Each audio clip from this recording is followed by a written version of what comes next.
सारी संगत को प्यार भरी राधा स्वामी जी, सारा परिवार बाबा जी का मुझे लगता है तंदुरुस्ती होगा, खुश ही होगा।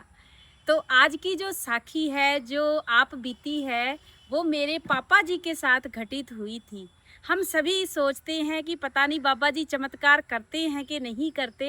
बाबा जी हमेशा चमत्कार करते हैं, बाबा जी हमेशा अपने बच्चों का कैसे ध्यान रखते हैं। आज पापा जी अपनी जुबानी आप सभी को बताएंगे।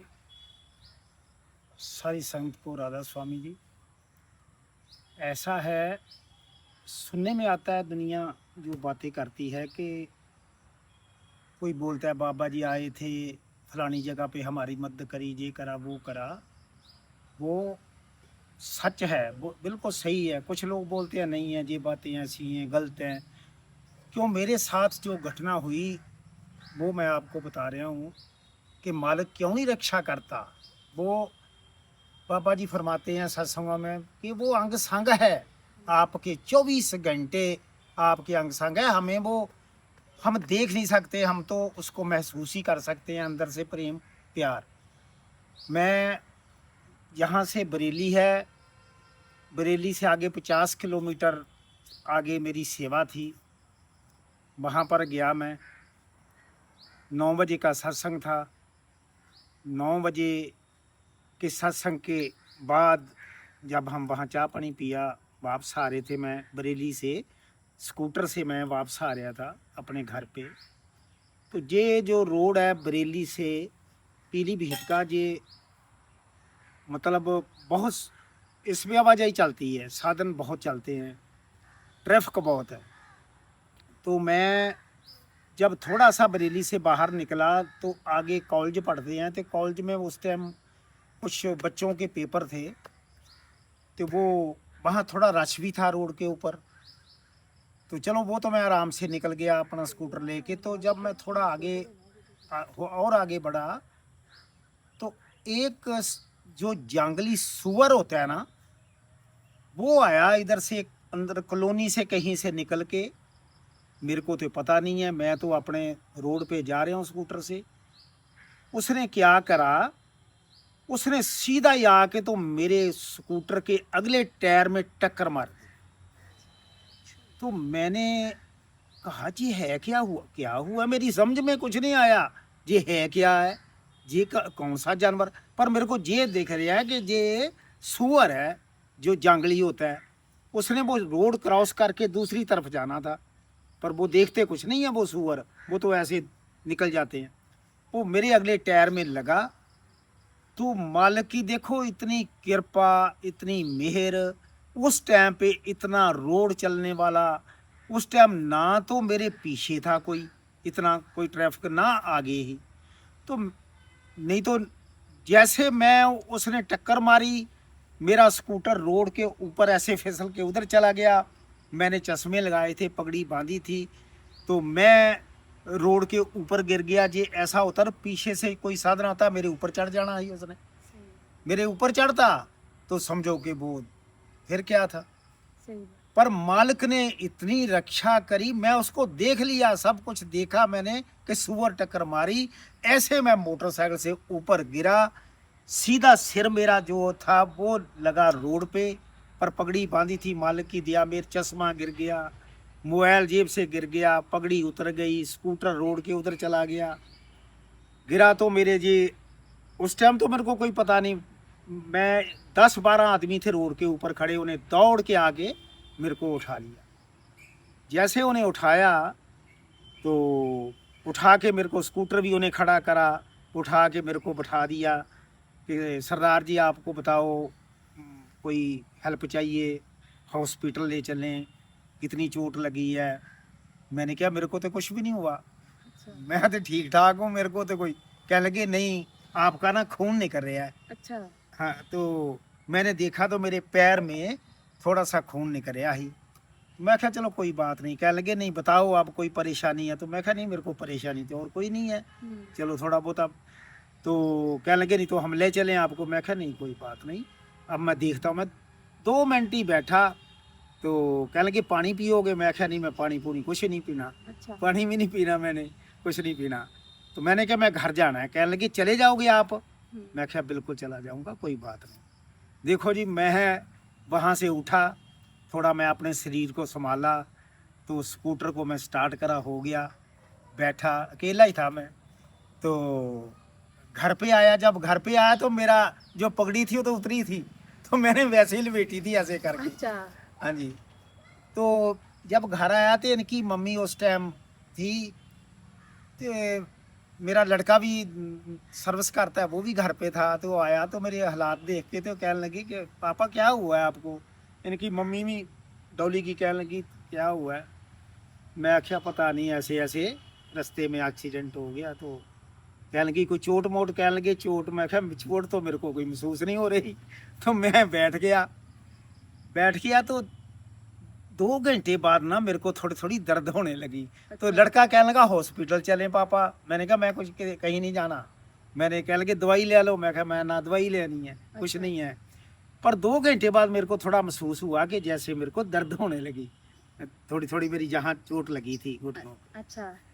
तो चलो मैंने लड़के से, रात शाम हो गई, दिन डूब गया। तो मैंने कहा बेटा चलो फिर कोई दवाई ले आते हैं।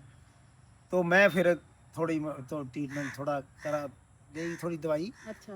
तो मालिक की दया से बिल्कुल ठीक ठाक, कोई बात नहीं, कुछ नहीं हुआ जी। होता है मालिक बहुत रक्षा करता है। सही बात। हाँ जी, ये नहीं है कि वो, नहीं तो बहुत कुछ होता है। आदमी गिरा है, पीछे से कोई बहाना आया, चढ़ गया, आदमी खत्म हो गया। हाँ जी, जहाँ चोट ज्यादा लग सकती थी, सिर में लग सकती थी, पर वो मालिक वो जो बहुत आपकी रक्षा। स्कूटर थी वो टूट भी सकती थी, तो कुछ नहीं जैसे हुआ आप उसको रोड भी। पर गिरे ना थे, ना पीछे ना, से कुछ भी आ सकता आ सकता था, ही। हाँ कुछ भी बिल्कुल हो सकता बिल्कुल था। बिल्कुल।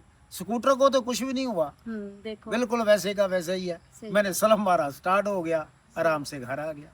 वाह जी, जी है, वाह मालिक जी, बहुत कृपा करता है, ऐसी बात नहीं है, घबराना नहीं चाहिए। सही बात। हाँ जी, ਕਹਿਣ ਦਾ सबसे ਮਤਲਬ ਇਹ ਹੈ ਕਿ ਉਹ ਸੂਲੀ ਦੀ ਸੂਲ ਬਣਾ ਦਿੰਦਾ ਏ। बना देता है।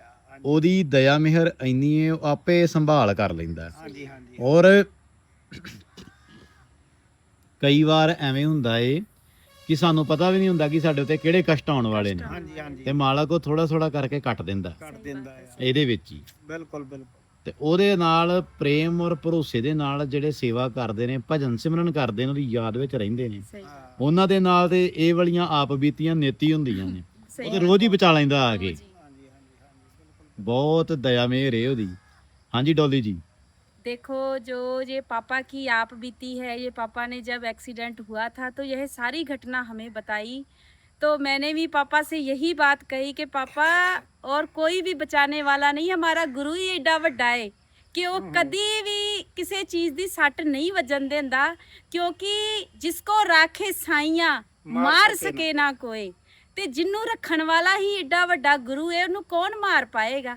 ਤੇ ਜਿਵੇਂ ਕਿ ਹੁਣ ਪਾਪਾ ਨੇ ਕਿਹਾ ਕਿ ਕਈ ਵਾਰ ਕੀ ਹੁੰਦਾ ਹੈ ਕਿ ਆਪਾਂ ਚੰਗੇ ਭਲੇ ਹੀ ਕਹਿੰਦੇ ਨੇ ਜੀ ਫਲਾਣਾ ਬੰਦਾ ਐਵੇਂ ਗਿਆ ਤੇ ਐਵੇਂ ਹੋ ਗਿਆ, है ना। तो ऐसा हो जाता है, लेकिन देखो जिस रोड की पापा बात कर रहे हैं ना, वही हाईवे है। वहाँ पर हमेशा इतना मतलब आना जाना, हाईवे पे तो आप लोगों को पता ही है कि क्या हाल होता है, कैसे गाड़ियाँ फास्ट रफ्तार से चलती हैं। देखो पापा का एक्सीडेंट उस रोड पर हुआ, लेकिन पापा अपने गुरु की ड्यूटी कर कर आ रहे थे, गुरु का नाम लेकर आ रहे थे। तो देखो बाबा जी ने कैसे उन्हें बचाया। तो हमें हमेशा ये सोचना चाहिए कि हमारे जो गुरु हैं, हमारे जो सतगुरु हैं, वह हमारी रक्षा करते ही करते हैं। वह चाहे किसी भी हम चीज़ में फंसे हों, चाहे वह छोटी हो चाहे वह बड़ी हो, पर हमें कभी भरोसा अपना डगमगाना नहीं चाहिए। हम क्या करते हैं, थोड़ा सा अगर हमारे साथ अच्छा हो जाता है तो हम सोचते हैं कि हमारे गुरु ने साडा हाथ फड़ लिया। जैसे ही हमारे साथ कुछ माड़ा होता है, बुरा होता है, तो हम सोचते हैं कि बाबा जी ने हमारे साथ ऐसा क्यों किया। ये अकेला आप लोगों के साथ नहीं, हमारे मन में भी कभी कभी ये विचार आ जाते हैं कि एवें क्यों होया। पर उत्थे ही आपां अजे कच्चे आ, उत्थे आपां भी सभी लोग कच्चे हैं। जिस दिन हमारा ये लक्ष्य पक्का हो गया कि चाहे दुख आए, चाहे सुख आए, चाहे अमीरी आए, चाहे गरीबी आए, तो एक ही गल कहनी है, वाह मेरे सतगुर वाह, ਵਾਹ ਮੇਰੇ ਸਤਿਗੁਰ ਵਾਹ। वाह। वाह वाह करदा जा ते वाह वाह करदा आ। देखो ਹੁਣ ਇਹ ਦੱਸੋ ਜੋ- ਕਿ ਸ਼ਬਦ ਕੌਣ ਸੁਣਾਏਗਾ? जो बच्चे ने बात करी डॉली ने, ਇਹ ਵਿਸ਼ਵਾਸ, ਇਹ ਭਰੋਸਾ ਹੁੰਦਾ ਕਿੱਦਾਂ ਆ? ਸਹੀ ਗੱਲ, ਇਹ ਸਿਮਰਨ ਤੋਂ ਬਗੈਰ ਨਹੀਂ ਹੁੰਦਾ। ਸਹੀ, ਭਜਨ ਸਿਮਰਨ ਦੇ ਨਾਲ ਹੀ ਤੁਹਾਡਾ ਮਨ ਜਿਹੜਾ ਨਾ ਅੰਦਰੋਂ ਬਿਲਕੁਲ ਐ ਸ਼ਾਂਤ ਹੋ ਜਾਏਗਾ। ਤੁਸੀਂ ਕਿਸੇ ਗੱਲ ਦੀ ਚਿੰਤਾ ਕਰ ਹੀ ਨਹੀਂ ਸਕਦੇ। ਸਹੀ ਉਹ ਬਾਤ, ਚਿੰਤਾ ਤੇ ਤੁਹਾਡੀ ਮਾਲਕ ਨੇ ਚੁੱਕ ਲਈ ਹੈ। ਤੁਸੀਂ ਕਾਦੀ ਚਿੰਤਾ ਕਰਦੇ ਹੋ? ਸਹੀ ਗੱਲ, ਹਾਂਜੀ, ਸਹੀ, ਸਹੀ ਚਿੰਤਾ ਗੱਲ। ਆਪਾਂ ਕਰਨੀ ਕਾਦੀ ਹੈ? ਸਹੀ ਗੱਲ, ਭਜਨ ਸਿਮਰਨ ਕਰੋ, ਉਹਦੇ ਨਾਲ ਤੁਹਾਡੀਆਂ ਚਿੰਤਾ, ਦੁੱਖ, ਤਕਲੀਫ ਸਭ ਚਲੀ ਜਾਏਗੀ। ਸਭ ਚਲੀ ਗਈ। ਇੱਕ ਵਾਰ ਸਕੂਲੇ ਨਾ ਕੀ ਹੋਇਆ ਕਿ ਸਾਡੇ ਹਿੰਦੀ ਚ ਬੋਲ, ਹਿੰਦੀ ਚ। ਇੱਕ ਚੱਲ ਵਾਰ ਕੋਈ ਗੱਲ ਨਹੀਂ, ਬੋਲਣ ਦੀ। मैं ना थोड़ा जा हिंदी भी नहीं, तू पंजाबी जी बोल रहा, चल मिक्स कोई कर बात। लेता हूँ। तो हमारे स्कूल में ना एक क्लाइंबिंग वाला झूला है और वो उतना ही ऊपर होगा जितना वो टेम्पू छोटा हाथी खड़ा है। तो उस पे ना मैं चढ़ा हुआ था, तो उस पे ना उसका जो कॉर्नर था उसमें से एक पतली सी वो नहीं होती टीन की, वो टुकड़ा पतला सा ऐसे हाँ। वो बाहर को निकला हुआ था। तो ਨੁਕੀਲਾ ਸੀ ਉਹ ਬੜਾ। ਨੁਕੀਲਾ ਬਹੁਤ ਸੀ ਮਤਲਬ। ਤੇ ਇੱਕਦਮ ਨਾ ਮੇਰਾ ਬੈਲੈਂਸ ਵਿਗੜਿਆ ਤੇ ਮੈਂ ਉੱਥੋਂ ਥੱਲੇ ਡਿੱਗਿਆ। ਜਦੋਂ ਮੈਂ ਥੱਲੇ ਡਿੱਗਿਆ ਤੇ ਮੰਮਾ ਨੂੰ ਚੇਤਾ ਹੈ ਜਦੋਂ ਮੇਰੀ ਪਿੱਛੋਂ ਪੂਰੀ ਟੀ-ਸ਼ਰਟ ਪਾਟੀ ਸੀ ਹਾਂਜੀ, ਤੇ ਉਹ ਉਹਦੇ ਨਾਲ ਪਾਟੀ। ਜਦੋਂ ਮੈਂ ਥੱਲੇ ਡਿੱਗਿਆ ਨਾ ਮੇਰਾ ਲੱਕ ਉਸ ਸਾਈਡ ਤੇ ਸੀ ਤੇ ਮੈਂ ਪੂਰਾ ਐਂ ਰਗੜਦਾ ਥੱਲੇ ਗਿਆ। ਹਾਂ, ਮੈਨੂੰ ਬਸ ਇੰਨਾ ਫੀਲ ਹੋਇਆ ਕਿ ਮੇਰੀ ਟੀ-ਸ਼ਰਟ ਪਾਟੀ ਹੈ। ਤੇ ਮੈਂ ਉੱਥੇ ਜਦੋਂ ਟੀ-ਸ਼ਰਟ ਪਾਟੀ ਸੀ ਮੈਂ ਗਿਆ ਭੱਜ ਕੇ ਸਿੱਧਾ ਆਫਿਸ 'ਚ। ਮੈਂ ਕਿਹਾ मैम टी-शर्ट फट गई है मैम, इसको मैम आप दे दो मैम, बाद में मैं ला दूंगा। मैम ने क्या दिखाओ कहाँ से फटी है। मैं पीछे मुंह किया, मैम कहती तुम्हारे तो खून निकल रहा है इतना। मैनू फील नहीं ना होया। मैं क्या खून निकल रहा है? मैं क्या मैं मुझे तो पता ही नहीं था। ਤੇ ਉਹ ਪੂਰੇ ਲੱਕ ਤੇ ਨਾ ਐਵੇਂ ਪੂਰੀ ਐ ਇੰਨੀ ਉਹ ਤਗੜੀ ਸੱਟ ਵੱਜੀ ਸੀ ਨਾ, ਪੂਰੀ ਆਖਰੀ ਤੱਕ ਗਈ, ਪੂਰੀ ਸੈਂਟਰ ਦੇ ਵਿੱਚੋਂ ਐਵੇਂ।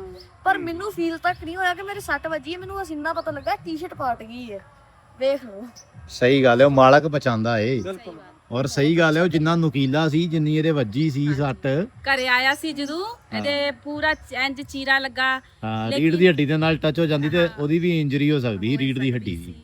ਪਰ ਬਾਬਾ ਜੀ ਬਹੁਤ ਬੇਅੰਤ ਨੇ, ਉਹ ਬਹੁਤ ਰੱਖਿਆ ਕਰਦੇ ਨੇ ਆਪਣੇ ਬੱਚਿਆਂ ਦੀ। ਸਹੀ ਗੱਲ ਹੈ। ਹਰ ਕਿਸੇ ਦੀ ਕਰਦੇ ਨੇ ਉਹਨਾਂ ਨੂੰ। ਤੇ ਮੈਂ ਕਹਿੰਨੀ ਆ ਜਿਹੜਾ ਰਾਧਾ ਸਵਾਮੀ ਕਹਿੰਦਾ ਏ ਉਹਨਾਂ ਦੀ ਵੀ ਕਰਦੇ ਨੇ, ਜਿਹੜਾ ਨਹੀਂ ਕਹਿੰਦਾ ਨਾ ਉਹਦੀ ਵੀ ਉਹਨਾਂ ਦੀ ਵੀ ਕਰਦੇ ਨੇ। ਕਿਉਂਕਿ ਪਿਓ ਤੇ ਸਾਰਿਆਂ ਦਾ ਸਾਂਝਾ ਹੀ ਏ, ਸਭ ਦਾ ਇੱਕ ਹੀ ਏ, ਹਨਾ।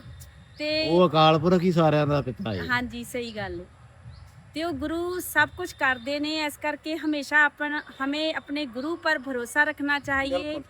तो हमें ये गलती नहीं करनी चाहिए कि आज हमने भजन सिमरन किया है, करें कि ना करें, क्या होगा, दुख ही दुख आ रहे हैं। हमें ये नहीं सोचना चाहिए। दुख ची सुख है, ਸਹੀ ਗੱਲ। दुख में ही सुख है। ਬਾਕੀ ਉਹ ਗੁਰੂ ਸੰਭਾਲ ਲੈਂਦਾ ਹੈ, बस जी बस, ਹੈਨਾ। सही ਤੇ बात। ਹੁਣ ਇਹ ਦੱਸੋ ਸ਼ਬਦ ਕੌਣ ਸੁਣਾਏਗਾ? शब्द एक लाइन ਦਾ ਸੁਣਾ ਦਿੰਨੇ ਆ, ਸੁਣਾਓ ਜੀ, ਕਿਉਂਕਿ ਜ਼ਿਆਦਾ ਜਦੋਂ ਬੋਲ ਲੈਂਦੇ ਆ ਤੇ ਫਿਰ ਆਵਾਜ਼ ਵੀ ਥੋੜੀ ਜਿਹੀ ਹੋ ਜਾਂਦੀ ਹੈ ਨਾ। ਸੁਣਾਓ ਜੀ।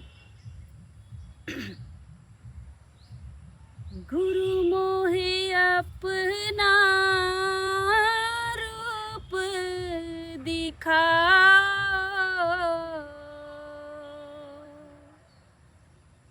गुरु मोहे अपना रूप दिखाओ, यह तो रूप धरा तुम सारे गुण, जीव उबार करा,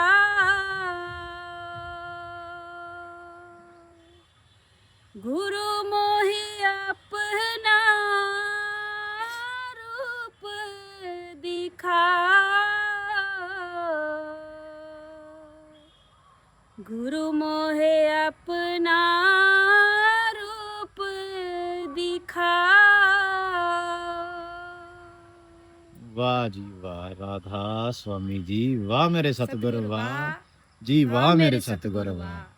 ਤੇ ਡੋਲੀ ਕਹਿੰਦੀ ਸੀ ਕਿ ਇਹ ਵੀਡੀਓ ਹਿੰਦੀ 'ਚ ਬਣਾਣੀ ਹੈ, ਕਿਉਂਕਿ ਬਹੁਤ ਸਾਰੇ ਭੈਣ ਭਰਾ ਇਹ ਗੱਲ ਕਹਿੰਦੇ ਨੇ ਕਿ ਹਿੰਦੀ ਦੇ ਵਿੱਚ ਵੀ ਬੋਲਿਆ ਕਰੋ। ਹਾਂਜੀ, ਤਾਂ ਕਰਕੇ ਡੈਡੀ ਜੀ ਦੀ ਆਪ ਬੀਤੀ ਜਿਹੜੀ ਹੈ ਉਹ ਆਪਾਂ ਸਾਰੀ ਹਿੰਦੀ ਦੇ ਵਿੱਚ ਅਪਲੋਡ ਕੀਤੀ ਹੈ। ਕੁਝ ਹਾਂਜੀ। ਪੰਜਾਬੀ ਵੀ ਚੱਲ ਗਈ ਹੋਣੀ ਹੈ। ਤੇ ਇਕਜੋਤ ਸਿੰਘ ਨੇ ਕੁਝ ਪੰਜਾਬੀ ਦੇ ਵਿੱਚ ਆਪਣੀ ਆਪ ਬੀਤੀ ਦੱਸੀ ਹੈ। ਡੋਲੀ ਕੌਰ ਜੀ ਨੇ ਜਿਹੜਾ ਸ਼ਬਦ ਸੁਣਾਇਆ ਬਹੁਤ ਹੀ ਪਿਆਰਾ ਸੀ। ਤੇ ਮਿਲਦੇ ਆ ਤੁਹਾਨੂੰ ਇੱਕ ਨਵੀਂ ਵੀਡੀਓ ਦੇ ਨਾਲ, ਤੇ ਉਹਦੇ ਵਿੱਚ ਆਪਾਂ ਡੈਡੀ ਜੀ ਤੋਂ ਵੀ 2 ਲੈਣਾ ਸ਼ਬਦੀਆਂ ਸੁਣਾਂਗੇ। ਸਾਰੇ ਮਿੱਤਰ ਪਿਆਰਿਆਂ ਨੂੰ ਪਿਆਰ ਭਰੀ ਰਾਧਾ ਸੁਆਮੀ ਜੀ।